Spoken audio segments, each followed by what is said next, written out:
Frida Kahlo é a artista mais cara entre as mulheres da história. Imagine a cidade do México, abril de 1953, a primeira exposição da artista, apenas um ano antes de sua morte. Os médicos proibiram que ela se levantasse, pois uma perna estava com gangrena. Então ela ordena que a levem direto para a exposição, direto na cama. Olá, sou Nina Ninachev e hoje recebemos Frida Kahlo. Como eu esperei pela oportunidade de contar para vocês sobre essa artista extraordinária e sobre sua vida incrivelmente intensa. Vamos lá. Vamos começar pela casa. Ela ainda está de pé hoje na esquina das ruas Londres e Allende, em Coyoacán, que na época era um subúrbio tranquilo da cidade do México e hoje é um bairro dentro da cidade que cresceu muito. As paredes eram azul vibrante e as janelas tinham persianas verdes. Os mexicanos a chamam de Casa Azul. Frida Kahlo nasceu aqui em 6 de julho de 1907 e morrerá aqui mesmo, neste quarto, quase 47 anos depois. O pai, Guillermo Kahlo, era um fotógrafo judeu-alemão de origem húngara, que veio para o México aos 19 anos. A mãe, Matilde Calderón, era mexicana, metade indígena, metade espanhola, vinda de Oaxaca. Com Matilde, ele teve 4 filhas: Matilde, Adriana, Frida e Cristina. Ele nunca teve filho, um detalhe importante ao qual voltaremos. Agora, sobre o México daquela época. Em 1910, o México foi governado por quase 30 anos por um ditador, Porfírio Díaz. Em 1910, uma revolta estourou. No norte, os exércitos de Pancho Villa e Pascual Orozco se levantaram. No sul, o exército camponês de Emiliano Zapata. Díaz caiu um ano depois, em 1911, e então viriam 10 anos de quase contínua guerra civil. E só em 1920, com a chegada ao poder do presidente Obregón, o país ficou mais ou menos pacificado. Para os pais de Frida, a revolução foi uma tragédia pessoal, não uma festa de liberdade. Guillermo Kahlo recebia bons pagamentos do governo de Díaz e com esse dinheiro construiu a Casa Azul. Quando o governo de Díaz caiu, as encomendas acabaram.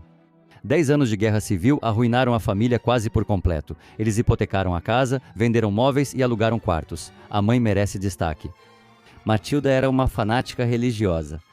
Levava as filhas à igreja diariamente e as preparava para a primeira comunhão. Frida, junto com sua irmã Cristina, zombava abertamente disso. Elas trocavam olhares durante a oração, tentando não rir, evitavam as aulas de catecismo e colhiam frutas nos quintais vizinhos. E aos 6 anos aconteceu algo que determinou todo o destino físico de Frida: poliomielite. Ela passou 9 meses sem sair do quarto. A doença deixou sua perna direita mais fina que a esquerda para o resto da vida. As crianças no pátio zombavam dela. Frida, perna de pau, e ela respondia furiosa com xingamentos.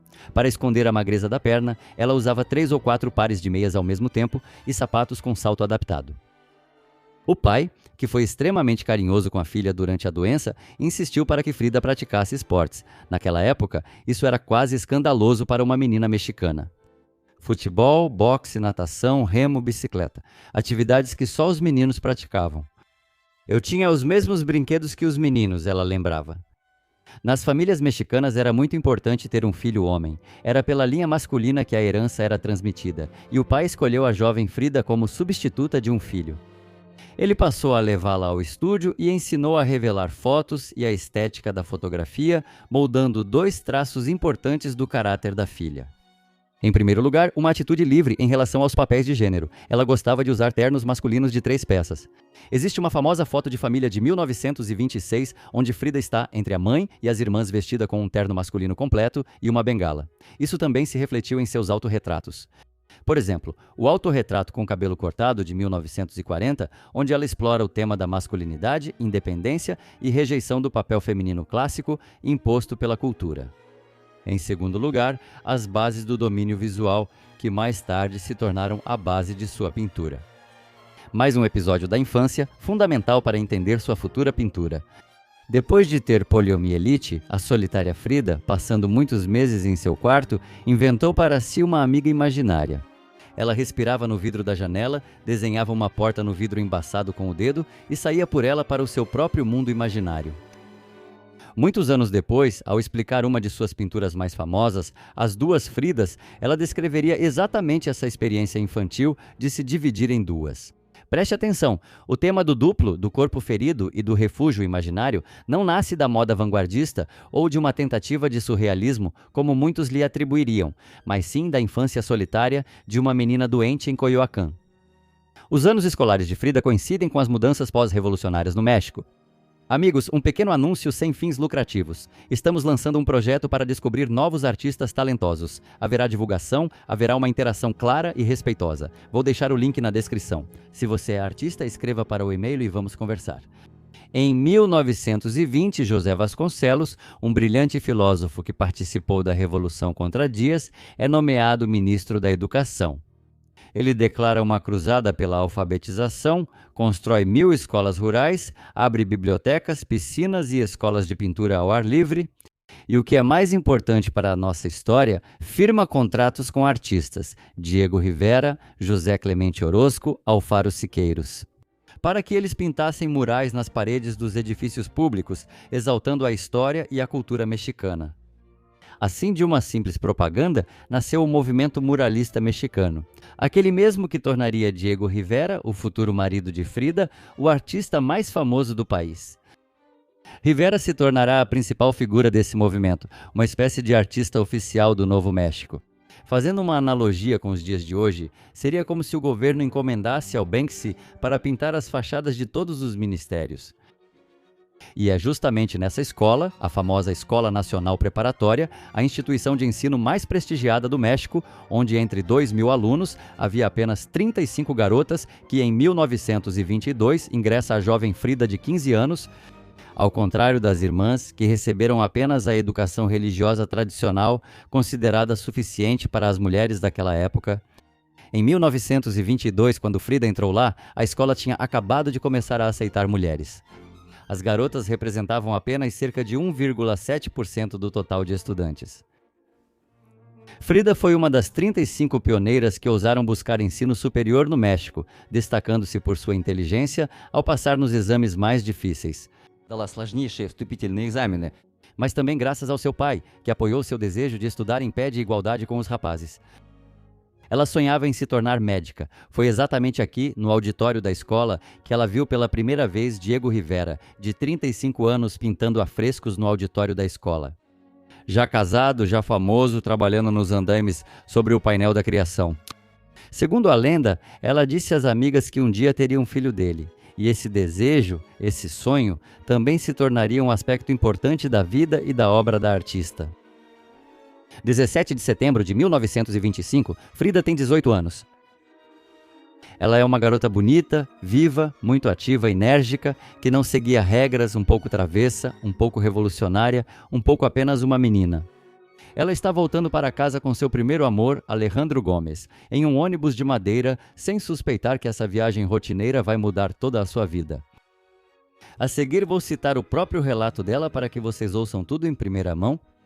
Logo após sentarmos no ônibus, tudo aconteceu. Primeiro queríamos pegar outro ônibus, mas como eu perdi um guarda-chuva pequeno, descemos para procurá-lo. E foi por isso que acabou acontecendo assim. Estávamos no ônibus que me mutilou. O trólebus estava andando devagar, mas o motorista do nosso ônibus era um jovem muito nervoso. Quando o bonde virou a esquina, o ônibus bateu na parede. A batida nos lançou para frente e o corrimão do ônibus me atravessou como uma espada atravessa um touro. Um amigo de Alejandro lembrava de detalhes ainda mais assustadores. O trólebus esmagou lentamente o ônibus de madeira, que se despedaçou em milhares de lascas. O corrimão de metal perfurou Frida na altura da pelve, pelo lado esquerdo e atravessou seu corpo. A colisão arrancou as roupas de Frida. Um passageiro, talvez pintor, tinha uma sacola de tinta dourada em pó no ônibus. O pacote se rompeu e o pó dourado caiu sobre o corpo ensanguentado de Frida. Pessoas ao redor gritavam ver uma dançarina, toda coberta de ouro e sangue. Alguém disse que era preciso tirar o ferro dela. Quando estavam tirando, o grito de Frida abafou a sirene da ambulância que chegava. No final, fratura da coluna em 3 lugares na região lombar, clavícula quebrada, terceira e quarta costelas fraturadas, 11 fraturas na perna direita, pé deslocado e esmagado, ruptura dos ligamentos do ombro esquerdo. Eu perdi a virgindade, dirá Frida mais tarde. O corrimão passou pela minha virilha. Os médicos não tinham certeza se ela sobreviveria, mas o primeiro mês crítico passou sem problemas. Depois vieram 9 longos meses em um colete de gesso e quase total imobilidade. Pela segunda vez na vida, Frida se viu presa em seu quarto, só que desta vez também estava presa à cama. Aqui ocorre algo que transforma a tragédia no nascimento de uma artista. Presa à cama, praticamente toda engessada, Frida não podia fazer nada além de olhar para o teto.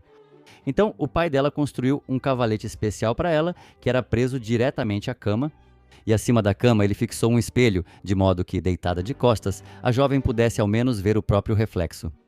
E Frida começou a pintar autorretratos, simplesmente porque a única modelo disponível para ela 24 horas por dia era ela mesma.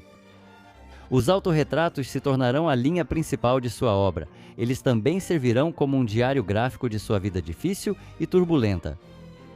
Eu pinto a mim mesma, ela dirá mais tarde, porque muitas vezes estou sozinha e porque sou o tema que conheço melhor. Notem, amigos, como isso é diferente da história de qualquer artista homem daquela época, que começava pela academia, com professores, modelos vivos, passava por todas as etapas de aprendizado e absorvia a experiência dos predecessores. Frida chegou à pintura não através de ateliês e métodos ou abordagens de outros, mas sim por meio do leito de hospital, do autoconhecimento e do autodesenvolvimento, tentando criar algo próprio sem ter exemplos diante dos olhos que pudesse copiar. Um ano na cama, sozinha com o pincel, definiu para sempre o tema central de sua arte. O próprio corpo ferido como a única tela de que ela dispunha para falar de si ao mundo, ao mesmo tempo em que formaria seu estilo único, ingênuo e um tanto desajeitado. Como exatamente Frida e Diego se reencontraram, não se sabe ao certo. As fontes divergem e eu não vou inventar uma versão bonita onde ela não existe. Sabe-se que, em 1928, Frida, com 21 anos já bastante recuperada do acidente, entrou para a Liga dos Jovens Comunistas e começou a frequentar as reuniões. Ela trocou as blusas brancas de estudante por camisas pretas e vermelhas e prendeu o cabelo com um grampo de foice e martelo. Ela levou suas pinturas para mostrar a Diego Rivera, o artista dos andaimes da Escola Nacional Preparatória, diretamente onde ele trabalhava. A família de Frida, depois de sua doença, estava em crise financeira e a jovem artista veio não em busca de elogios, mas de uma resposta clara, se ela tinha talento e se poderia, com isso, ajudar sua família. Eu não vim aqui para pedir elogios. Quero saber se tenho talento. Se não tiver, vou procurar outra ocupação para ganhar dinheiro e ajudar minha família, disse ela. Frida descreveu que Diego desceu dos andaimes, examinou atentamente o retrato de sua irmã Cristina e disse: "Você tem seu próprio estilo, deve continuar pintando." No entanto, segundo as lembranças de Frida, ela ficou em dúvida se ele não estava dizendo isso apenas por gentileza com uma jovem e acrescentou de forma dura: "Não me diga isso só para ser gentil. Se acha que isso é uma merda, fale logo." Diego assegurou que estava sendo absolutamente sincero e pediu para ver o resto dos trabalhos. Frida respondeu: "Eles estão em casa, em Coyoacán." Ao que Rivera respondeu que viria já no próximo domingo. Assim começou o romance e o caminho de Frida Kahlo como artista. Após as palavras de Rivera, ela passou a ver a pintura não mais como passatempo, mas como sentido da vida. Nesse momento, decidiu ser artista profissional. Lupe Marim, que na época era esposa de Rivera, porém, lembrava de Frida sem nenhuma simpatia e é difícil culpá-la por isso.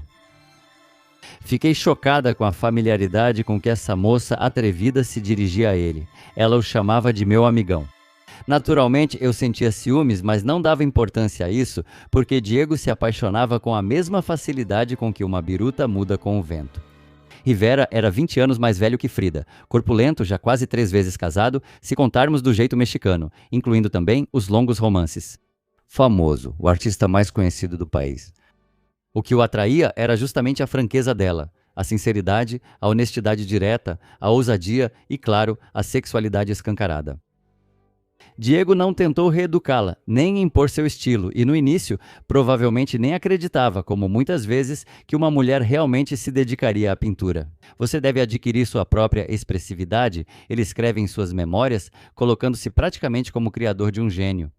De certa forma, foi assim mesmo, pois sem a aprovação dele, mesmo que fosse por interesse nela como mulher, ela não teria ousado seguir o caminho de artista.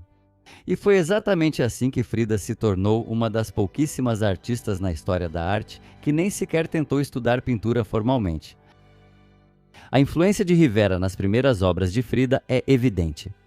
O retrato de Cristina, minha irmã, foi pintado quando Diego havia recém-ingressado no círculo de Frida. Ao contrário do classicismo europeu, do seu primeiro autorretrato em vestido de veludo, aqui a figura da irmã é pintada em grande destaque, colocada rigorosamente no centro e delineada com contornos nítidos. O fundo é reduzido a uma cor local simplificada e a plantas estilizadas, destacadas por manchas planas. Um traço típico das pinturas populares mexicanas de retábulo e dos afrescos de Rivera. No mesmo estilo estão pintados o retrato de Virgínia, a menina de Niunué, e os retratos de crianças e moças mexicanas do povo. E também o retrato de Lupe Marim, esposa de Rivera, uma silhueta escultural em destaque contra uma parede estilizada à moda mexicana. Com o tempo, a fase de adoração ou imitação de Rivera passará e Frida moldará o espaço à sua maneira. Onde Rivera generalizava e teorizava, ela se agarrava a um detalhe específico: as orelhas grandes da criança, os ombros ossudos, o alfinete inglês no vestido simples. A atenção ao particular, e não ao geral, torna-se a principal característica de seu estilo maduro. Em 21 de agosto de 1929, eles se casaram na antiga prefeitura de Coyoacán. A mãe de Frida era categoricamente contra. Um comunista feio, gordo, ateu e de 42 anos, não era isso que ela queria para a filha. A própria Frida recordava isso com sua típica ironia. Aos 20 anos me apaixonei por Diego e meus pais não gostaram disso porque Diego era comunista e porque diziam que ele parecia um Bruegel gordo, gordo, gordo. Diziam que era como um casamento entre elefante e pombinha. Minha mãe se recusou a ir ao casamento, embora pela tradição mexicana ela devesse preparar o vestido de noiva da filha. Por isso, Frida teve que improvisar e pegou emprestada uma blusa de empregada, um chale e uma saia longa, que escondia o aparelho metálico em sua perna. Esse foi o primeiro passo de Frida para abandonar as roupas europeias e adotar os trajes tradicionais mexicanos de Tijuana. Diego adorava o folclore mexicano e a cultura dos povos indígenas. Ao vestir as roupas de uma mulher indígena, Frida desafiou os valores de sua mãe, que se orgulhava de suas raízes espanholas e de sua rígida educação católica. E, ao mesmo tempo, deu um passo em direção a Diego, ou até mesmo ao mundo de Diego, ao qual ela há muito tempo queria pertencer. Antes do casamento, Diego foi pedir a mão de Frida ao pai dela, e ele lhe disse: "Você entende que minha filha é uma pessoa doente e continuará doente por toda a vida. Ela é inteligente, mas é deficiente. Se mesmo assim você quiser se casar com ela, eu dou meu consentimento, mas você não deve esquecer disso." E Rivera respondeu: "Eu sei." Depois, o pai de Frida acrescentou um detalhe pragmático, explicando por que entregou a filha facilmente a um comunista polêmico e revelando o tipo de diabinha que Frida era. "Frida é um diabo", disse ele, "mas ela é um diabo inteligente. Ela tem apenas um defeito físico. Ela é doente. Você é rico e eu sou pobre e cheio de dívidas. Pelo menos você poderá pagar os médicos dela." As testemunhas foram um cabeleireiro e um médico homeopata que passavam por acaso. Na festa de casamento, a ex-esposa de Diego, Frida Pimarim, causou escândalo. Essa mexicana alta e temperamental apareceu no casamento, foi até Frida no meio do banquete, levantou a saia dela e gritou para todos: "Estão vendo esses gravetos? Essas são as pernas que agora ficaram com Diego em vez das minhas." Depois disso, saiu orgulhosamente. Frida reagiu com calma, apenas ajeitou as saias e fez uma piada, mas esses gravetos agora seguram Diego muito melhor. Naquela noite, Diego se embriagou, sacou uma pistola e quebrou o dedo mindinho de alguém. Aqui está, amigos, o retrato daquele mesmo casamento do elefante com a pombinha, e receio que desde o primeiro dia houve muito mais drama do que romantismo. E agora, uma conversa importante sobre qual era o lugar da mulher na sociedade mexicana daquela época e como Frida respondeu a isso com um gesto específico: seu traje. O México das décadas de 1920 e 1930 era uma sociedade profundamente patriarcal, onde o ideal feminino era o marianismo. Devoção, submissão, autossacrifício pela família, seguindo o exemplo da Virgem Maria, como a mãe de Frida e suas 3 irmãs. As mulheres mexicanas não podiam votar naquela época. Elas só conquistariam o direito ao voto em 1953, já no final da vida de Frida. Imagine, faz apenas 80 anos que as mulheres no México conquistaram o direito de votar. Mesmo no mundo da arte, que se considerava revolucionário e progressista, quem mandava eram os homens. Aliás, isso continuou assim até bem recentemente. O movimento muralista era um clube masculino, onde as mulheres só podiam ser modelos ou esposas de gênios, servindo apenas para enfeitar sua imagem. E então, nesse mundo, irrompe Frida com sua espontaneidade, ousadia e franqueza. No começo, é claro, como esposa do grande Diego Rivera. E ela chega com uma decisão que era muito feminina, sobre roupas, mas mesmo no início não era sobre moda, e logo se tornaria uma declaração política e o cartão de visitas de Frida Kahlo. Após a Revolução Mexicana, surgiu um forte movimento intelectual e artístico de exaltação do indigenismo, feminismo e valorização da cultura dos povos originários. Diego Rivera era um apaixonado colecionador de arte pré-colombiana e grande propagador das tradições populares. Ele acreditava que as mulheres mexicanas cometiam um erro ao copiar cegamente a moda parisiense e americana e admirava os trajes de Tehuantepec. Ele convenceu Frida de que essas roupas realçariam sua beleza única. Para ela, era também uma maneira de ser a musa ideal para Diego e expressar seus ideais culturais e políticos. A saia volumosa também escondia bem as pernas atrofiadas de Frida. A blusa larga conseguia esconder o colete de gesso, e as flores na cabeça e as joias grandes desviavam a atenção do que a roupa escondia. O traje tradicional feminino de Tehuantepec vinha do sul do México, onde, segundo a lenda, reinava o matriarcado. Ainda se acredita nisso hoje. Porém, as mulheres dessas comunidades só gerenciavam o comércio, o dinheiro da família e a herança seguia a linha materna. Enquanto isso, todos os cargos de liderança, juízes, chefes, funcionários e militares ainda eram ocupados por homens. O fato de apenas mulheres administrarem um ativo tão importante como o dinheiro já era tão incomum que essas sociedades eram e ainda são vistas como matriarcais. Frida não escolheu o traje de uma senhorita submissa, mas o de uma mulher que, segundo o folclore mexicano, comandava sua vida, não o dinheiro. Assim nasceu Frida Tehuana, aquela imagem que agora vemos em canecas e camisetas, mas que originalmente era uma performance diária consciente. Quero comentar separadamente sobre o elemento mais marcante na imagem de Frida, a monocelha. Busquei por muito tempo saber se a monocelha já foi moda entre mulheres, mas não encontrei informações. Fiquei curioso porque Frida incluiu esse elemento em sua imagem, já que ela mesma não tinha uma monocelha tão evidente. Ela pintava os pelos de propósito com um pincel especial e rímel preto. Frida viveu numa época em que se exigia das mulheres um ideal de beleza impecável, no estilo europeu ou hollywoodiano. Sobrancelhas finas como fios, traços suaves no rosto. Suas sobrancelhas unidas e o leve bigode, que ela também não escondia, eram um ato de desobediência, um manifesto de mexicanidade. Ao mesmo tempo, era como se ela adotasse um detalhe tipicamente masculino, apostando em um mundo da arte dominado por homens.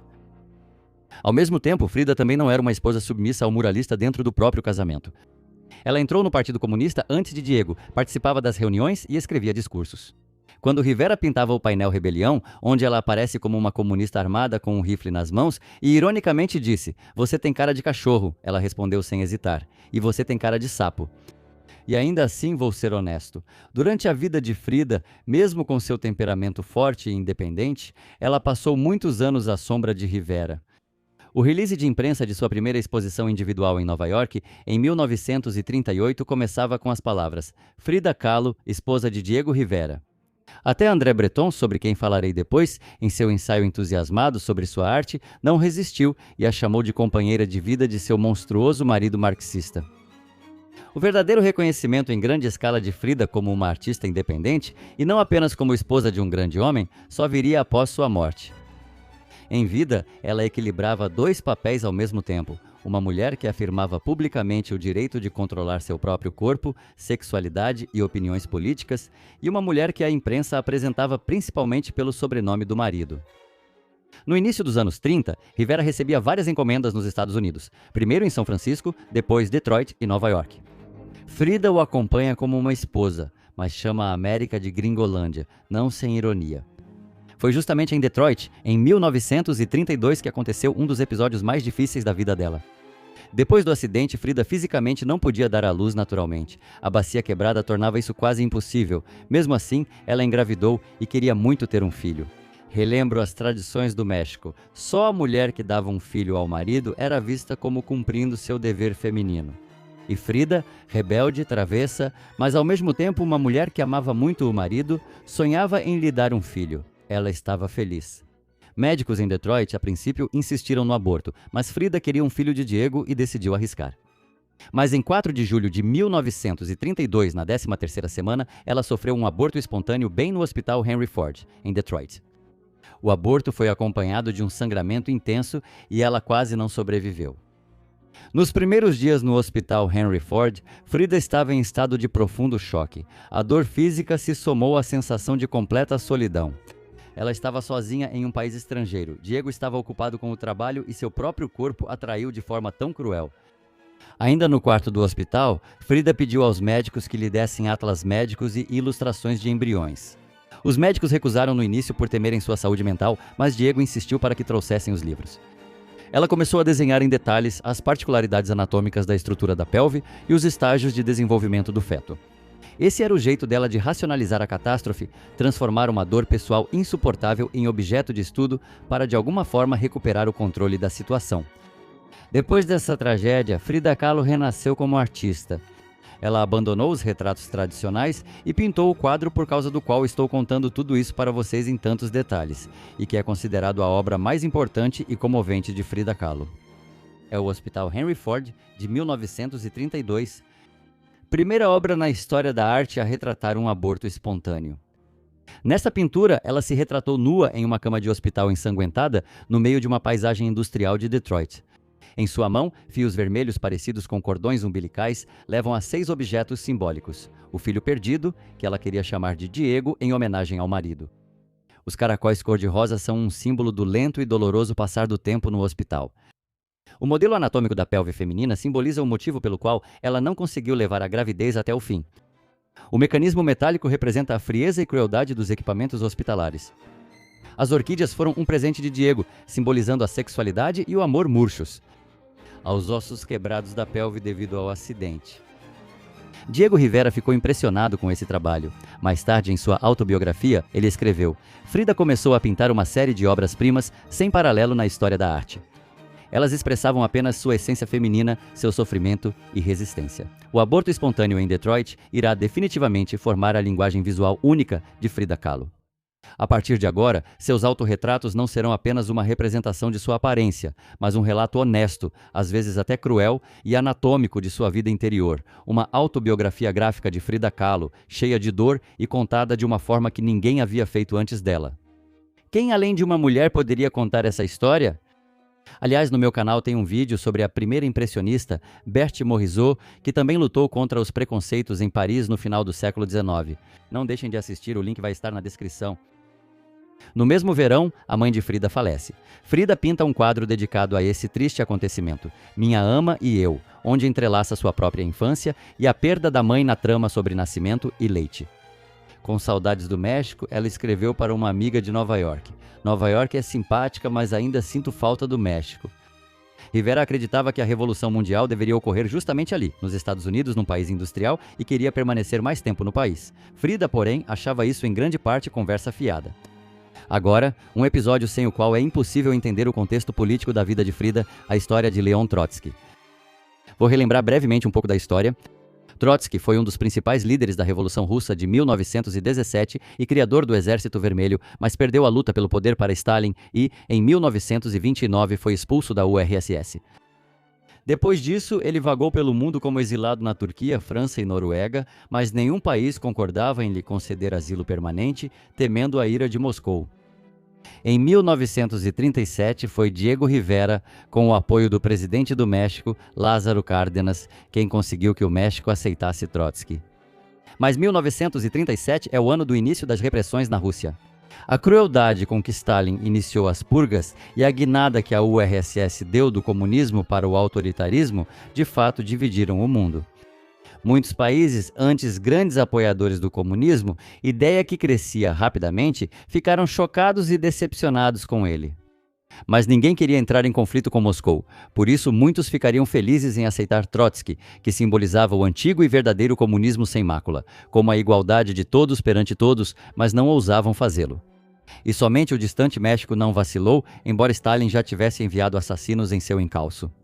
Foi decidido que eles morariam na Casa Azul junto com Frida e Diego. Em janeiro de 1937, Trotsky e sua esposa Natália Sedova chegaram ao México. Naquele momento, Rivera estava no hospital, então Frida foi sozinha ao porto de Tampico receber os revolucionários. A Casa Azul virou uma fortaleza com guarda armada, sacos de areia e janelas bloqueadas para se proteger de um possível atentado da NKVD. Trotsky, apesar da idade, ele tinha 57 anos, gostava de flertar, algo que hoje em dia seria chamado de assédio e imediatamente cancelado. Ele podia, como dizem testemunhas, acariciar o joelho de uma mulher sob a mesa. Frida estava magoada pela recente traição de Diego com sua irmã, Cristina. E Diego idolatrava Trotsky de tal forma que, na cabeça dela, surgiu o plano de um sonho mexicano perfeito.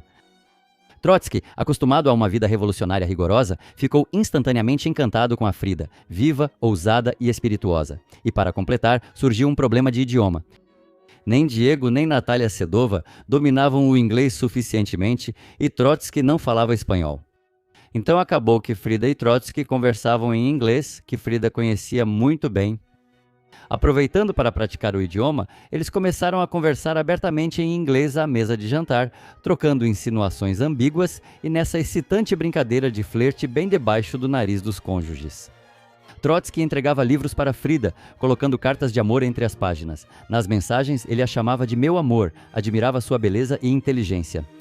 Frida correspondeu, mas seus motivos, como você pode imaginar, eram bem mais complexos que apenas estar apaixonada.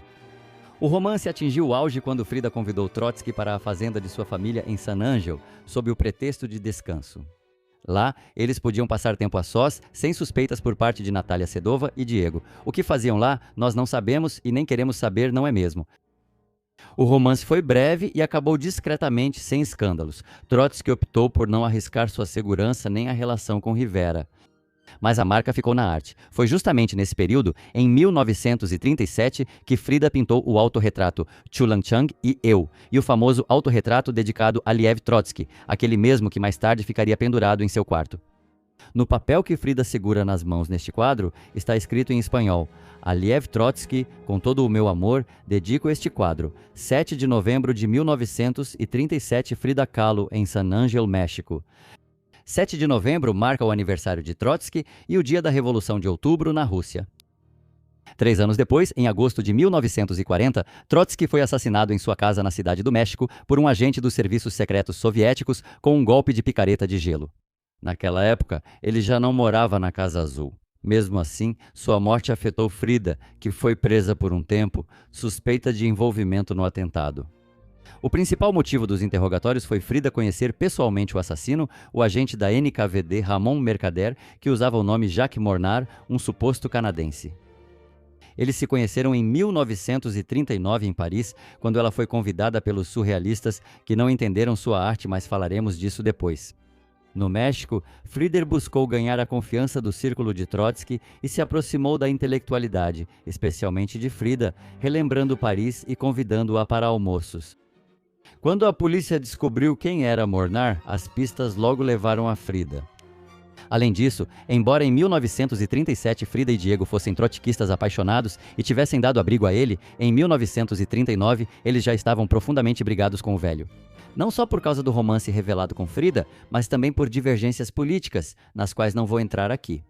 Em 1940, Rivera e Kahlo publicamente se distanciaram de Trotsky e começaram novamente a demonstrar lealdade à linha oficial da URSS e a Stalin, o que deu à polícia motivo para investigar se eles tinham um motivo para eliminar o ex-companheiro. Após 2 dias de interrogatórios, a polícia concluiu que Frida não sabia da verdadeira identidade de Mercader nem da missão dada pela NKVD.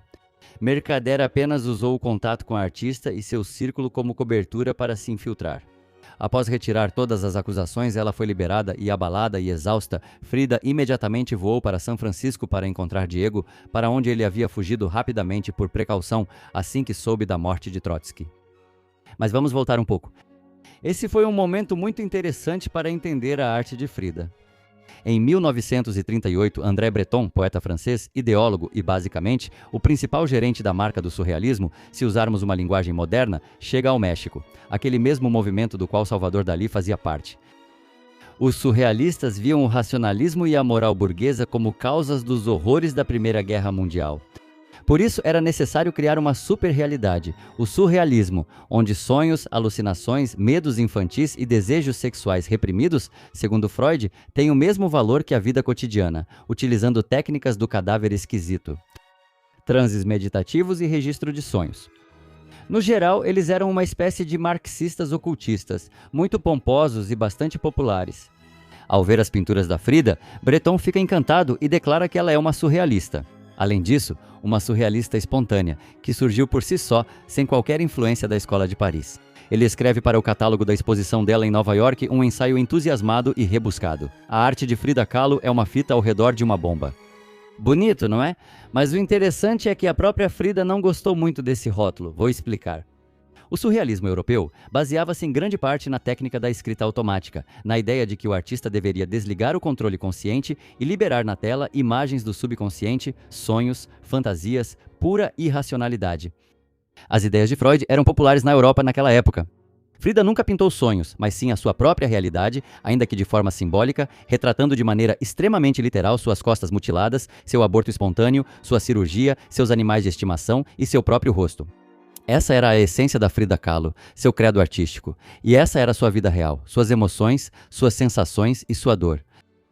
O que para os europeus parecia uma fantasmagoria de sonhos, entranhas ensanguentadas, frutas cortadas, lágrimas escorrendo pelo rosto de um cervo com rosto humano, para Frida era uma crônica documental do próprio corpo. E aí chega um cara e diz que tudo isso são fantasias da Frida, que nada disso é real, sem entender absolutamente a essência da pintura dela, desvalorizando aquela poderosa paleta de emoções que Frida transmitia através de sua arte. E ela respondeu: eu não pinto sonhos, eu pinto a minha realidade. A diferença entre eu fantasio e eu constato um fato é justamente aí que está o desacordo fundamental de Frida com o rótulo de surrealista. No entanto, o rótulo pegou e junto com ele veio o reconhecimento. A exposição na Galeria de Julien Levy, em Nova York, em 1938, que foi a primeira exposição individual de Frida, foi um sucesso. Foram vendidas várias pinturas. Entre os compradores estava o ator Vincent, que pagou $200 por cada quadro. O valor total da compra foi de $800 por 4 quadros. Para 1938, época da Grande Depressão, esse era um valor considerável. Convertendo para os dias de hoje, isso seria cerca de 17 a 18 mil dólares. Essa foi a primeira grande venda de Frida, que ficou muito feliz. Já os quadros de Diego, reconhecido há mais tempo, eram vendidos por algo entre 1.000 e 5 mil dólares. Até os esboços dele eram vendidos por $500, quase o mesmo valor das pinturas prontas da Frida. Hoje a situação se inverteu completamente, mas falaremos disso depois. Diego tinha muito orgulho das conquistas da esposa, e Frida sentiu pela primeira vez que poderia se sustentar sozinha, e logo tentaria isso. Em 1939, Breton organiza uma exposição para ela em Paris. Lá, ela receberá elogios até de Pablo Picasso e é lá também que o Louvre comprará uma de suas pinturas. A pintura moldura, que atualmente está no MoMA de Nova York, se tornará a primeira obra de um artista mexicano do século XX adquirida pelo maior museu da França. Um reconhecimento maior é impossível até de imaginar. O Louvre a comprou, é verdade, por 1.000 francos, que na época equivaliam a apenas $25. Mesmo hoje, esse valor seria simbólico $600, mas ainda assim era o Louvre. Foi exatamente aqui, em Paris, que ela conheceu o futuro assassino de Trotsky. Por trás do triunfo parisiense, havia cansaço. Frida descreveu o desencanto com a boemia parisiense em cartas com palavras ácidas. E agora vou tentar ler para vocês a carta dela, naquela famosa carta para mais um amante, o fotógrafo americano Nicholas Murray. Ela criticava a boemia parisiense de cima a baixo. Tem muito palavrão, vou tentar censurar de alguma forma, não sei. Você não faz ideia de como eles são uns filhos da mãe. Eles me dão enjoo, eles são tão desprezíveis que eu não aguento mais. Tem intelectuais e surrealistas demais por aqui. Eles ficam horas nesses cafés baratos, esquentando o traseiro e falando sem parar sobre cultura, arte, revolução e nunca fazem porcaria nenhuma.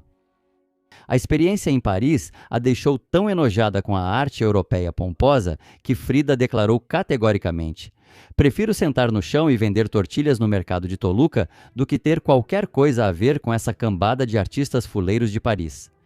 Foi exatamente nessa época que ela rejeitou de vez o rótulo de surrealista, enfatizando que não pintava seus sonhos e fantasias, mas sim a sua própria realidade dura. Em 1939, logo após voltar de Paris, Frida e Diego se divorciaram. Os motivos de ambos os lados são parecidos: as constantes traições de Diego e não só com Cristina, já que sua lista de casos era longa, os próprios romances de Frida, tanto com homens quanto com mulheres, pois Frida era abertamente bissexual, algo que, para a sociedade mexicana, для мексиканского общества тех. Era uma ousadia quase impensável. Além disso, Frida já estava de pé e podia se sustentar sozinha. E separados, eles viveriam assim por um ano inteiro. E então, em dezembro de 1940, eles se casam novamente, pela segunda vez em São Francisco, desta vez sob novas condições. Segundo Frida, os cônjuges decidiram ser financeiramente independentes e não tornar o lado íntimo do casamento obrigatório.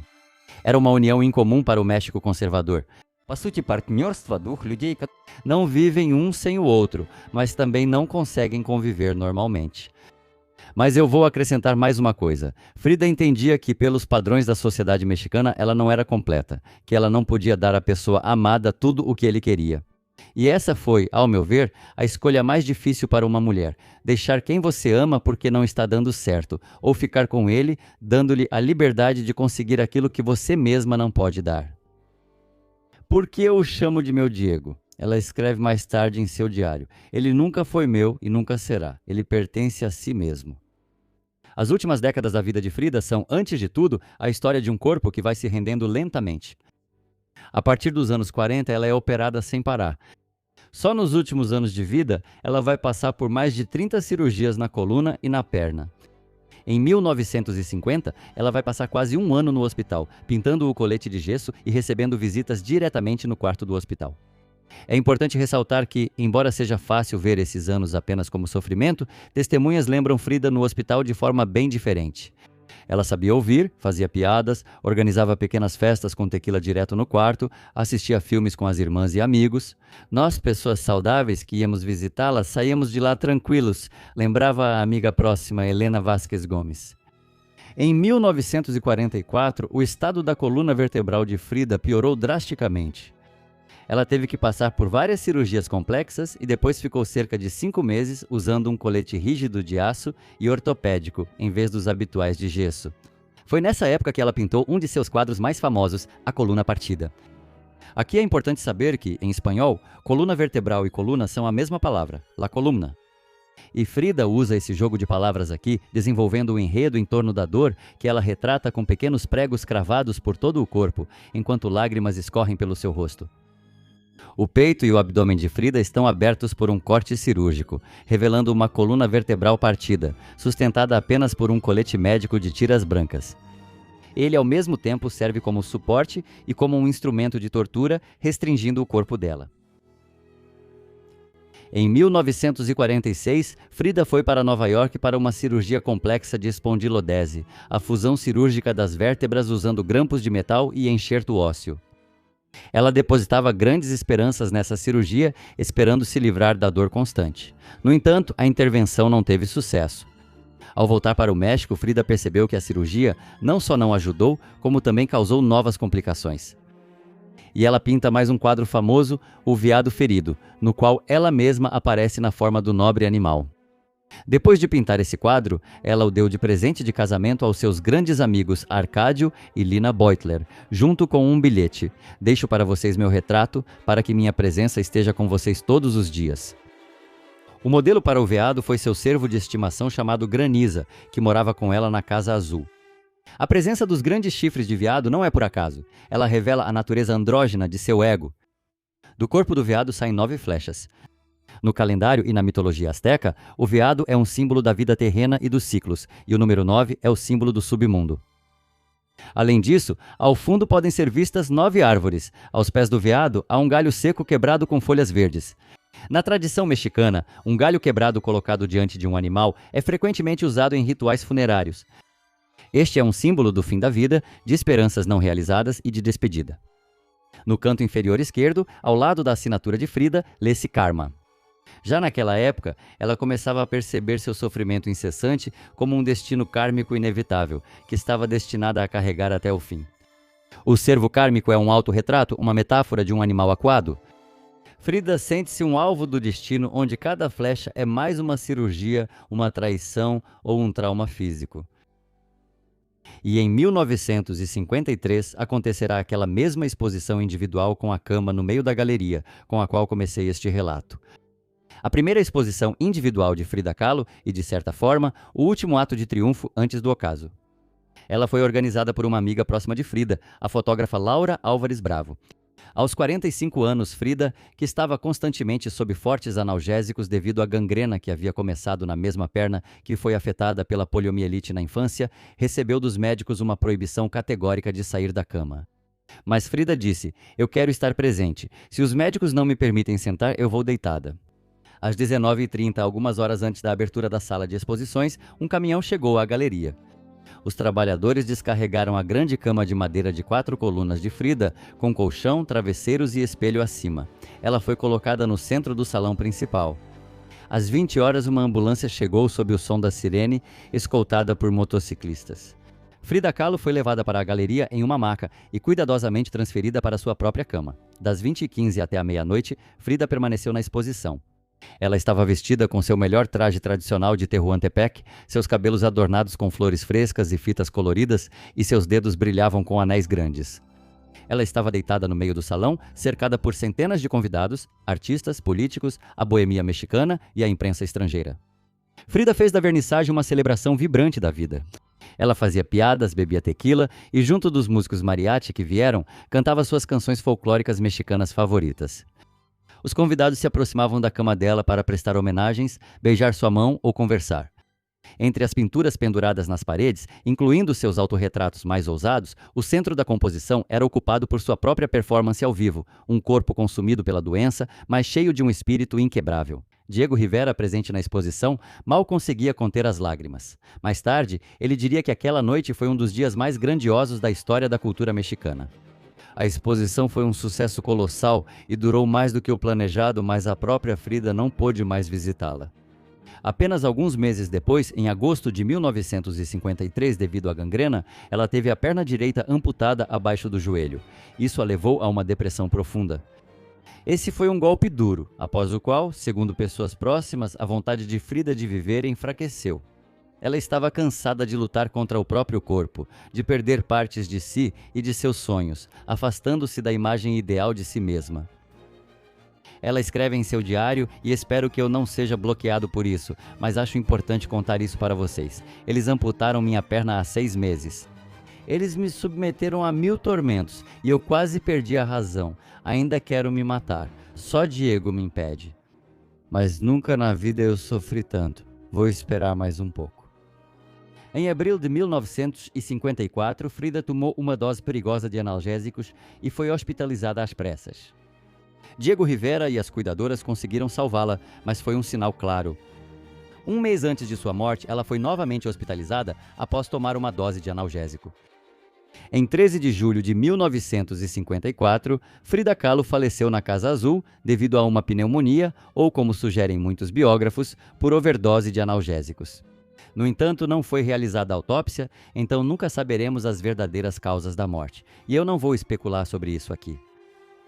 A exposição com a cama, em abril de 1953, foi exatamente aquilo que a própria Frida havia planejado.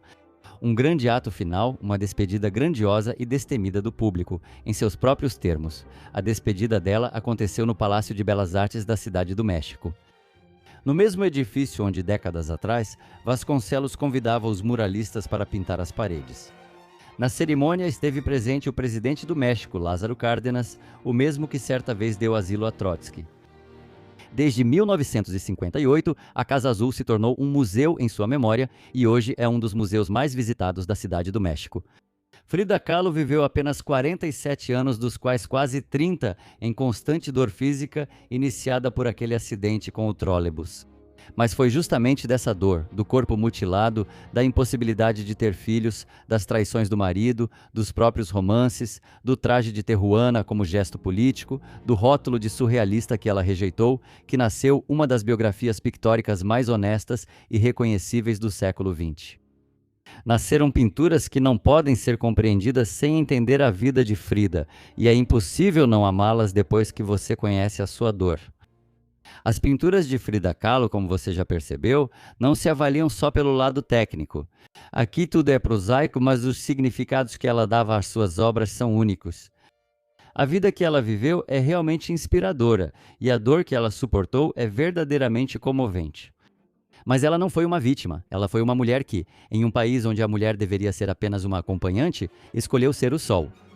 Em 2025, o quadro de Frida Kahlo, O Sonho, a Cama, foi vendido em leilão por incríveis 54,7 milhões de dólares, e assim ela se tornou a artista mais cara da história. A obra mais cara de Diego Rivera, para comparação, atualmente é a tela Dança em Tehuantepec, que foi vendida por 15,7 milhões de dólares, quase 4 vezes mais barata. A pintura O Sonho, a Cama, foi feita em 1940 durante o período do divórcio dela com Diego Rivera, a morte de Liev Trotsky e dores físicas intensas. O Sonho era uma das raras obras importantes de Frida que estavam em uma coleção particular fora do México, onde seu legado foi declarado patrimônio nacional e é proibido de ser exportado. E agora, sabendo de tudo o que eu contei sobre Frida, vamos olhar mais de perto para essa pintura e você verá como o simbolismo dela vai se revelar diante de você. Na tela O Sonho, a própria Frida está retratada dormindo naquela mesma cama com dossel na qual ela foi à exposição e que flutua nas nuvens do sonho. Sobre o dossel da cama, acima da Frida adormecida, repousa um esqueleto gigante. Essa é uma figura tradicional mexicana de Judas, feita de papel machê e explodida com fogos de artifício durante a Semana Santa, no sábado de Aleluia. O esqueleto, símbolo da morte e da dor, está deitado na mesma posição que Frida, como se convivesse com ela. Suas pernas, cercadas de dinamite, podem explodir a qualquer instante, enquanto ele segura flores nas mãos, símbolo paradoxal de renascimento e vida. A própria Frida também está envolta em flores, mas, no caso dela, elas a mantêm presa à cama, acorrentando-a a essa estranha e explosiva vizinhança de duas entidades adormecidas. Uma cheia de vida, a outra irmã da morte. Mas não sabemos qual é qual. Convenhamos, só é possível entender essa pintura conhecendo tudo sobre a vida da Frida. A obra de Frida Kahlo tornou-se mais do que uma história surpreendente, contada pela primeira vez de forma tão pura e sincera por uma artista. Ela deu início e inspirou muitas mulheres e também homens a não terem medo de falar sobre sua dor. Através de suas pinturas, de seus livros e de suas emoções, nos dizer que não estamos sozinhos. Tchau a todos! Amigos, criei este canal para falar sobre arte de forma simples e interessante. Adoro fazer isso. Cada novo vídeo é meu projeto, onde preciso criar uma boa narrativa, selecionar até 500 fotos, organizá-las e legendá-las. É um trabalho grande, mas valorizo mais a qualidade do que a quantidade. Continuarei, mas seu apoio seria muito útil. Por favor, apoie o canal tornando-se patrocinador no YouTube ou fazendo até a menor assinatura no Boosty ou Patreon. Os links estão na descrição. Vamos criar a comunidade de arte mais competente do mundo. E obrigado. Vamos criar a comunidade de arte mais competente do mundo. E obrigado por assistir.